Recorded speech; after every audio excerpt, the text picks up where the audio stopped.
Hey, how do aliens keep their pants up with an asteroid belt? Hey, shh.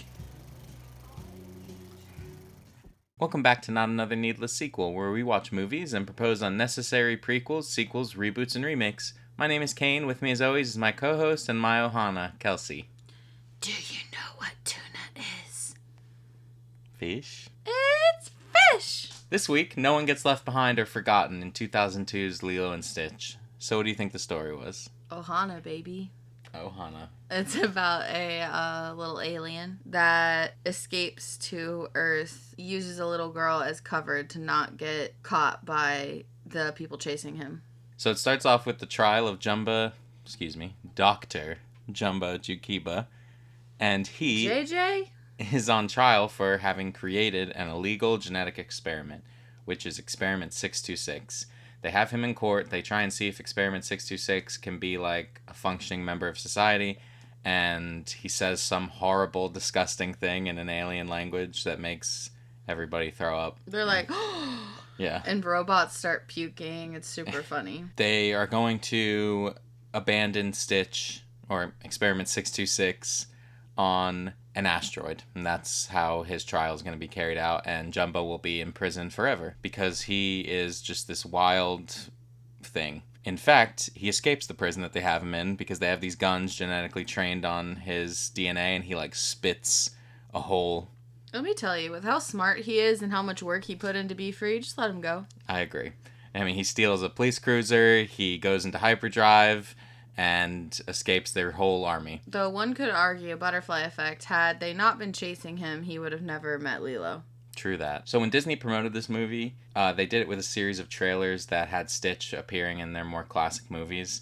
Like he was in The Little Mermaid. There was like a wave that hit Ariel and he was on the wave. They did one for Beauty and the Beast where he's up on the ceiling and he drops the chandelier during their dance. The Aladdin one, I believe he kidnaps Jasmine, or he kicks Aladdin off the magic carpet, and it's him and Jasmine on the magic carpet. And then the Lion King, whenever they raise Simba into the air, it was actually Stitch. And they've done that actually now with the live action one. They've done some of the same marketing. And I always really liked that marketing. And it goes along with how wild he is at the beginning of this movie. Yeah. But he is heading towards Earth, towards Hawaii specifically. And if you're thinking, like I did, that Dog the Bounty Hunter would pop up, unfortunately not. Oh, ugly duckling. But we meet a little girl named Lilo.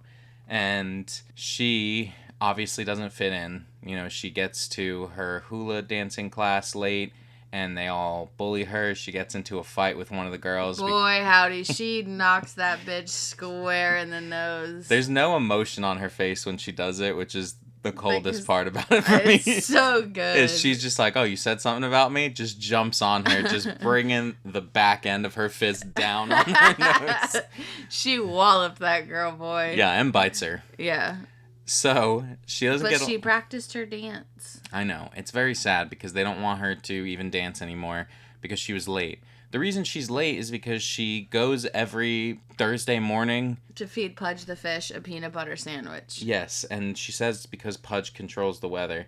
Now, this is at first just viewed as like a weird quirk, but later on she mentions that her parents died when they went out for a drive because it was raining. And so that's why she's constantly feeding this fish. And that is so sad. I never put that 2 and 2 together. I didn't even think about that till you just mentioned it. Yeah, that's why she's like that. That is so sad. And they don't understand, and, you know, so she's not really fitting in there. She doesn't have any friends. She even tries to go up to the girls after that are in her hula class, and they're playing with dolls, and she's like, oh, I made my own doll. And they're all, like, freaked out by it, and they don't want anything to do with her, even though she apologizes. And then, you know, she goes home, and she's upset, and listening to Elvis. Yeah, so she locks herself in her room, or in the house. She, like, nails the door shut. But it happens to be the same day that a social worker is coming because Lilo is being raised by her older sister, Nani. And Nani is obviously not... She didn't plan to be a parent, and so social services is involved. And when they find her, you know, she's obviously barred out of the house, and she's arguing with Lilo.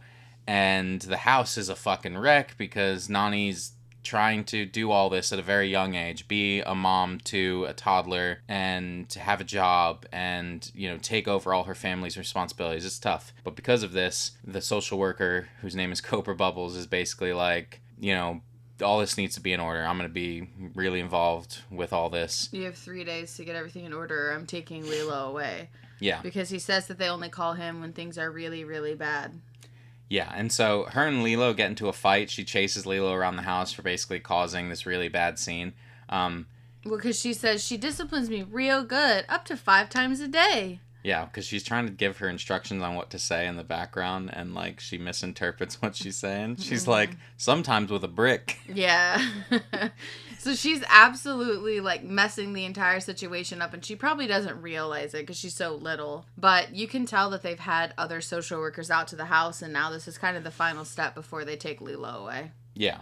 So, when Nani is chasing Lilo around the house, in the original version, Lilo hides from Nani inside of a dryer, but that scene had been edited, so now that it's a wooden cabinet with a pizza box that she is using as a cover. But in every other scene besides that one, in that exact room, you see a washer and dryer sitting next to each other. But during that scene, it's a washer and just a fucking cabinet with a pizza box. Why is that? They didn't want kids getting inside in the dryers. Not good. Not good. So, because Lilo is so down, she's not getting along with her sister, her people, her peers, nothing like that. A shooting star comes, which is not a shooting star, and I don't know how the fuck they didn't know that it wasn't a shooting star, because it's a green flaming ball of fire. It's Stitch crashing. Yes, she sees that and she wishes for a friend. Specifically, she says an angel, so it's the nicest person that they could send. Upon hearing that, Nani takes Lilo the next day to adopt a dog. And Stitch had gotten run over the night before. Yeah, and they brought him into the dog pound thinking he was a dog. Yeah, so all the dogs are afraid of him and hiding, and she sees him, and he puts his extra arms away and his antennas and the things on his back. Yes. And looks like a dog, so she can adopt him. I didn't get to say it before, but I wanted to bring up that I thought it was funny that when Lilo bites Myrtle, the peer of hers, it is paralleling that Stitch bites Captain Gantu, the guy that's chasing after him. Oh. And also, Cobra Bubbles, their social worker, asks, is Lilo left alone a lot? And Nani's like, no, of course not. And she closes the fridge, and you see Lilo drew a picture of herself, and she's up against a wall with her hand on her forehead, and it says, me alone. Yeah. Anyway, Stitch doesn't know how to be a dog, and he's trying to, and he first talks to Lilo, and so she wants him, but then the adults are like, well, dogs don't talk, and he's like, oh, shit. And he stops talking, and the adults are like, we don't want this ugly dog, something's wrong with it, it's not a dog, it's a mutated koala, and she's just sold. She wants him more than anything, and names him Stitch, and takes him home, and he is programmed to be evil and chaotic, so he's doing that, or trying to, while also being her dog, and he's using Lilo as cover from Jumba and Pleakley, who have now been sent by the Galactic Federation. Jumba, again, is the one that created Stitch. Pleakley is an expert on humans. They were sent to Earth to capture Stitch. Things don't go well, Stitch is causing chaos all around at the same time as Nani's trying to find a job, because she actually gets fired because Stitch bites Pleakley's head at the luau where Nani works, and they think that it's a customer. Yeah. They're like, oh, your head is swollen. Jumba's like, actually, she's just ugly. She can't get a job, and after a lot of defeat, they have a little surf session to try and just relax. Nani and her potential love interest, past coworker David, take Lilo and Stitch out on the waves. It's kind of a really sad scene because Stitch is starting to come around, but Jumba and Pleakley take this opportunity to grab him from the water, and as they're dragging him down, he drags Lilo down into the ocean, and so they think that Stitch is dragging Lilo down, and they kick him off, which I think is super, if you and me were in a water park or fucking beach, whatever, and our dog was in the pool and it started drowning and grabbed onto us, you're just gonna kick it? Yeah, no, I definitely wouldn't. Stitch grabbed onto Lilo. The thing too is that Lilo can swim. It shows that she swims deep into the ocean Mm-hmm. every week to give Pudge a sandwich. So I don't understand why they would kick her and try and save her and pretend like she can't swim Yeah. in that moment. You know what I mean? Now, Stitch is, I will say that he's heavy. They Yeah. mention that Stitch can't be in water. They think initially the aliens are like, oh, he's going to die when he lands on Earth because it's mostly water and he's landing on water, but he lands on, obviously, a little island. But he is very dense, and so I could see where grabbing onto someone that can swim, especially a little girl, she might not be able to keep afloat still. But I don't think they need to kick him. They had time to save them both. He does escape, but this little event where it seems like Lilo's going to drown is seen by Cobra Bubbles, and he is like, I'm coming tomorrow morning to take Lilo. Yeah, and Lilo doesn't know this yet. It's actually sad that Stitch gets blamed for this entire situation because he's sad and he was just finally like, I want to be a part of the family. I want to be good. Lilo, that night at the house, she tells Stitch, like, he could be part of the family, but he can leave if he wants to, you know, is kind of hateful to him, and he takes the book of the ugly duckling and leaves. Yeah, because he feels like he's the ugly duckling. Yeah. Nobody wants him and he doesn't have a family. Because he's obviously been created in a lab. It's not like he has... He's never had interaction with people. He didn't have a parent. It's like... Yeah. He was just, you know, made. You know, I did want to say up to this point, like, we've seen a lot of where they live on Hawaii. And almost all the landscape scenes in the movie are actual locations in Hawaii. And it's especially true, like, there's a moment where Lilo and Stitch ride a bike all around the island. And it just shows, like, some of the beautiful things you would see there. Yeah. That's nice. So, the next morning, you know, Cobra Bubbles is there to take Lilo away, and Lilo ends up running out of the car that they're in, and her and Stitch are together, but it's the same time when Captain Gantu arrives to capture Stitch, because Jumba and Pleakley have basically been fired from doing it, because they've taken too long. Yeah, and I will say Lilo and Stitch at this point were friends. Like, she was like, you want to be a part of the family? Yeah, he, like, came back. He came back and was like, Ohana, you know, all this stuff.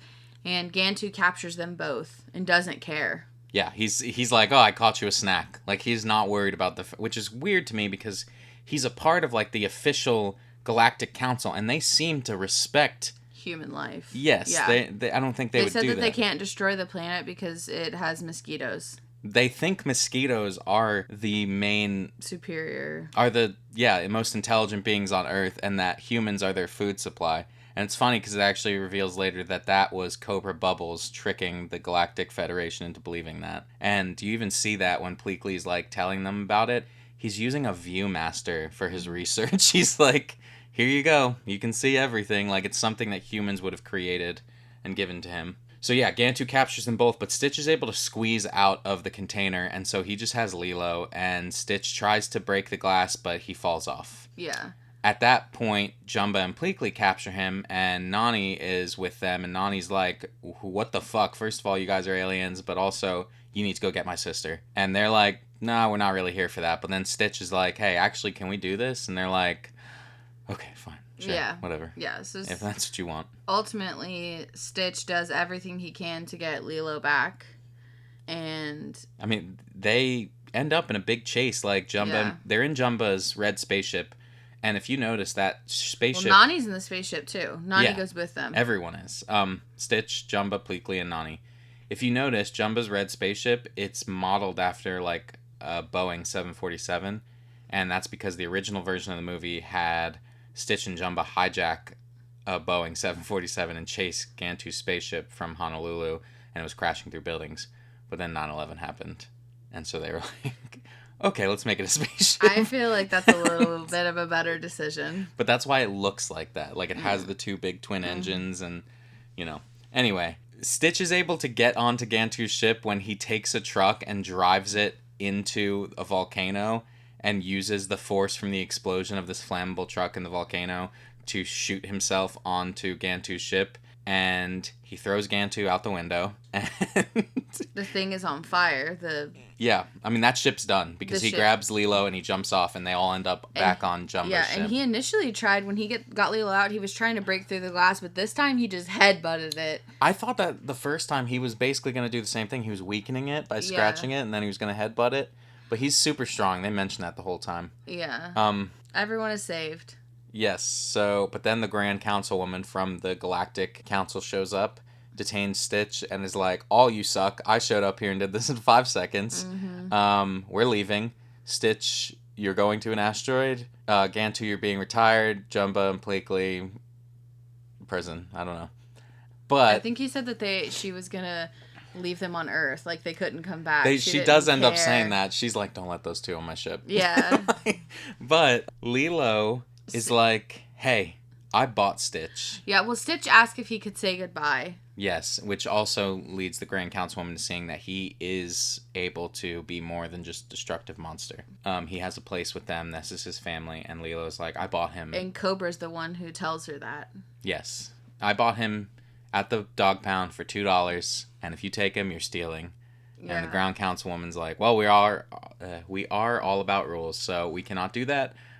You will be the guardian of Stitch as he lives out the rest of his exile on Earth, and this family will now be under our protection because you are guarding Stitch. Yeah. And Cobra used to work with the Galactic Federation. Him and the It seems like he Grand was like a Men in Councilwoman Black. was a little flirty there. You think they were flirting? I don't think so. I think it was just like recognizing after all these years. Real recognize real. Yeah. Because he was like, this is going to be hard to explain at headquarters. And the Grand Councilman was like, oh, I know what you mean. Yeah. And he's like, what? And he's like, CIA. And then they talk about some incident in the 70s or something. Yeah, Roswell, like a famous supposed crash of a UFO in real life. Yeah. Anyway. That's Area 51, right? Yeah. Nice.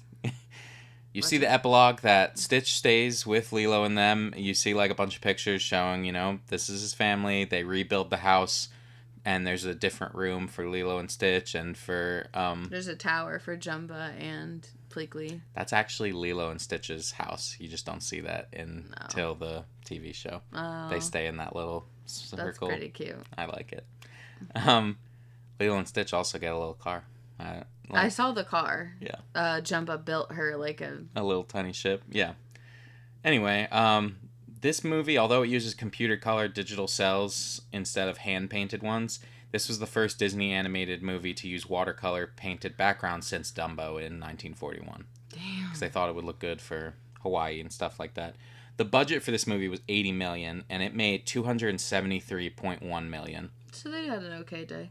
I think it was a little better than okay. Yeah. On Rotten Tomatoes, Lilo and Stitch has an approval rating of 87% based on 149 reviews with an average rating of 7.3 out of 10. I obviously rated it as 5 out of 5. This is one of my favorite movies of all time. Every time I watch it, I cry.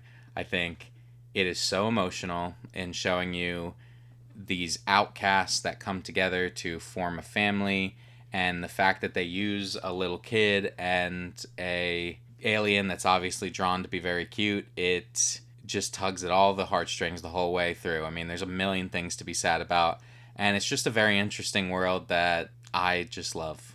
I also gave this movie a 5 out of 5. I do think this entire movie is very emotional, and the entire movie, different parts of it make you want to cry. I kind of talked to you about this briefly, but like in movies like Up, the beginning is sad because it shows his life with his wife and how they grew old and then she passed away.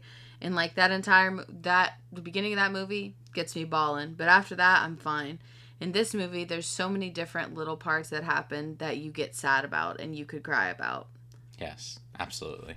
So, you may or may not know, but Lilo and Stitch was continued in a few different ways. One of the ways was they had a TV series that goes over the fact that Stitch is experiment 626, so what about the other 625 experiments? For the game, I have a few random experiments. I'm going to give you the name, and I just want you to take a wild guess. It's not a right or wrong, because it's just nonsense. I want you to take a wild guess at what you think this experiment does, and then the big point of that show is every experiment has a place, just like Stitch has a place with Lilo and them. So, if you had to guess what their place is going to be, and I gotta tell you, several of them are the same. So, oh, okay. Again, don't stress about trying to get it right. Okay. The first one is experiment number 2, double dip. Double dip in chips while he eats. He's designed to double dip food. His main instinct is to lick candies or appetizers and put them back in the bowl. Ugh. It's stuff like that Jumbo would have created, and he's like, oh, it's so evil. And I'm like, yeah, it is, but like... It is evil. His one true place is with a candy store. It's with Mrs. Hasagawa as one of her cats. Do you remember the old woman that Nani's trying to get a job from? She's like, I'm here Oh, for your ad. yeah. She's like, I can't talk right now. I'm waiting for somebody for my ad. She's She's like, like, hard of that's why hearing old I'm lady. here. Yeah. She has a million cats, but they don't show that until the show, and Double Dip belongs with the cats. Okay. Okay, experiment 51, Hawker. Spitting loogies. Belongs with one of the cats. He's designed to spit acidic saliva that can eat through solid matter. His one true place is with Mrs. Hasagawa as one of her cats. Why? That's what I said. Why? I was like, you guys couldn't think of anything. Anyone you couldn't think of, you're just like, cat. Cat, yeah. Experiment 608 is Slugger. Can hit things really far and belongs on the baseball field. Wow. He's designed to deflect incoming enemy projectiles and swat away balls, toys, and fruits thrown over the fence by annoying kids. His one true place is at the baseball field as a coaching assistant for Little League softball. He looks like a pterodactyl with a baseball bat tail. Oh my god, I didn't know that. I've never seen the show. Experiment 521 is Rapper. Gift wrapping station and belongs in the mall at the holidays. That's a pretty good one, but he's designed to mummify individuals in tape. Ugh. His one true place is with Mrs. Hasagawa as one of her cats. Mine's better. I'm just I gonna agree. say that. Okay, the last one is Experiment 300, Spooky. Designed to scare children anytime they get near, and he belongs with Halloween. You basically got it. He's designed to terrify entire populations into submission by morphing into their worst fears. Oh, he's what is that thing in Harry Potter? The thing they say ridiculous to? Yeah. Yeah, I don't remember what it's called. I can't remember. A Grindylow. Nah. It's not a Is it? Grindylow, but no, he says the very first time in my quarters, what was sitting there? He's like, a Grindylow. It's a thing that comes out and Neville's turns into a spider on roller skates. Well, it turns into that Jack in the Box, and it's slowly going back and forth to Harry as we wait to see. It turns into a Dementor. Yeah. He's designed to terrify entire populations, morphing into their worst fears. His forms are distinguishable by his glowing green eyes and hissing voice. His one true place is scaring trick-or-treaters on Halloween, and for the rest of the year, haunting the old abandoned mansion. Didn't know if he belonged with Mrs. Hasagawa and was one That's of her what cats. I kept reading these, and I was like, what the fuck do you mean? Her cats. Anyway, Lilo and Stitch, like I said, has been continued. They did Lilo and Stitch 2, Stitch Has a Glitch, Stitch, the movie, and then Lilo and Stitch, the series that we just talked about, and Leroy and Stitch. Now, the two things you may not know about is it was continued after that with Stitch, the anime, and then another animated show called Stitch and... I'm not sure how to say it because it's a Chinese name. It's AI, but it's I'm not sure. But he currently has, or the last thing he had was a animated series where he was with a Chinese woman. And then, of course, the live-action movie is now coming out on May 23rd. But what is your sequel? Mine's called Lilo and Stitch, Rescue from Monsters. Nice. You're not ready for this. I'm not. It's a direct sequel. Okay. Lilo and Stitch have been doing great to the point that Lilo has finished the school year and is excited to be able to hang out with Stitch all the time since he's alone while she's at school. One night, something enters her room to try and scare her, but Stitch fights them off, and in revenge, the next night, Lilo is kidnapped while Stitch is not in the room. He comes into their room to find her missing. This sends him into a panic, and he enlists the help of Bubbles and Jumba. Okay. Not Pleakley? Not Pleakley. I mean, Pleakley can come along. I assume, they're all going to be involved, but I feel like Jumba is a scientist who would be able to help, and Bubbles is an ex-CIA agent. They're the most, qualified. They start to search through evidence left behind and see a slivery footprint. They trace the print back to a place designed to scare children. It's Randall. Monsters, Inc. Flash to Lilo, and she is being held in a secret prison by Randall with other kids he was not able to scare. So to keep his scares as high as they are, he kidnaps children and then destroys their doors. Lilo is working with the other kids to escape, but has to do it silently because Randall will hear and come to them. While he is out doing scares, Lilo figures out a way to unlock the prison, but then realizes it's a two-step process and one has to be done from the outside. Just as all hope is lost, Stitch breaks into Monsters, Inc. and is found by Mike Wazowski, who at first tries to catch him, but Stitch is too smart for him, and then he explains the situation to Mike. So Mike finds Sully, and they all team up against Randall to free the children and exile Randall for good. At the end, Lilo and Stitch put back together all of the doors, and the kids are able to return home. Insert Lilo getting home montage. The end. I like it. I did a Monsters Inc. crossover. I like that. Do you know in the TV show they actually did a Proud Family and Kim Possible crossover? I feel like we've talked about this before. Yeah. I forgot about Kim Possible. That would have been a good one too. It's pretty wild to be like these things exist in that world, like to where the naked mole rat could have been an experiment. No, not even an experiment. I think they say that actually. I think he is an experiment. Anyway, my sequel is called Jumba. Years before Stitch, we see Dr. Jumba Jukiba working within Galaxy Defense Industries with his partner and older brother, Dr. Jaxma Jukiba. Oh my god. Who looks much like Jumba but has an evil-looking mustache. A mustache, the mustache. They're attempting to get funding from a secret donor. That's for the fans of the show. You'll know who the secret donor is. Oh. But he requires that they shift their research to creating weapons of war instead of their typical work of bringing extinct creatures back to life. Jumba is completely against this, and Jaxma pretends to be against it but becomes desperate for money and starts tricking Jumba into helping. Jaxma takes Jumba to several planets that are in need of some specific thing that could potentially also be used for war, and gets Jumba to assist in creating creatures specified to deal with this planet's specific problem. So I think doing that shows why you have these weirdly specific, like, double dip. He just licks candy and puts it back in the bowl. We'll have some reason why they would need something like that. This leads to all the niche experiments, until they finally create Experiment 626, and Jumba realizes what his brother has been doing. In Jumba's realization, the movie takes a hard look at how your ohana is sometimes not what you expect. You know, like, I think doing an opposite of the first movie where you're all about, like, building up your family and having this broken family, you need to show that sometimes family's not good. It needs to be broken. Yes. Yeah, I agree. But before anything can change, the Galactic Council pulls Jumba in on a trial for the creation of Stitch, and Jumba decides to play the part and pretend it was all him while his brother escapes. So in the end, he still does probably not the right thing, but what he felt was what he wanted to do, was let his brother get away. I think it's important for people to see that, though. Like, you can have ohana in anybody. It doesn't necessarily have to be family. Like, he clearly finds it with, like, Pleakley and Stitch on Earth. Yes. And that's his ohana. Yeah, and I think that adds to him a lot. I wasn't sure how I wanted, because Stitch doesn't really get to be in the movie, but I think it'll be okay. It'll be okay just this once. Okay. You get to see a baby Stitch. Yeah.